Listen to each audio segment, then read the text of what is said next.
Yeah, I think it's a real shame. I like some of my first ever amazing clubbing experience in Fabric. Went there so many times, and yeah, I mean it's just like we need venues like that in the UK. It's part of what makes our industry what it is. So I think the people who make these decisions need to keep that in mind. No. It is really upsetting because what happens when a whole city doesn't have any live music venues or any clubs anymore? I mean, what are people going to do? And I think the people who make the decisions don't go to the clubs, and it's not their form of entertainment. So I think the moment all the clubs are flats, then you're going to have a lot of problems, and people aren't going to be able to enjoy themselves, not going to be able to go out, not going to be able to like find someone to snog or like to have some drinks with their best mates. What else are you going to do? You have to go out on the street, and then what's it going to be? It's going to be curfews. I don't know. I think it's terrible for civilization. Also, it's not just the matter of Fabric closing. I think Fabric is significant because it's so big.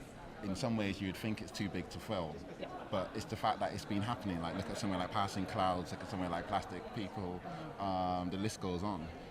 The fact is that it's been happening without any oversight or without anyone going, wait a minute, this is a trend.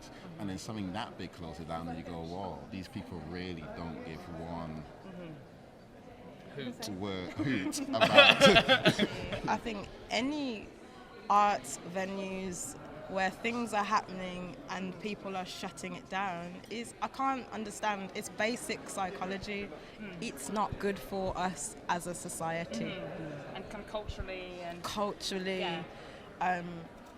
It makes me a bit frightened for our children and our children's children, you know, just because I know how much I took for granted the kind of freedom I had to experience so many different musics live wherever, like all over the UK.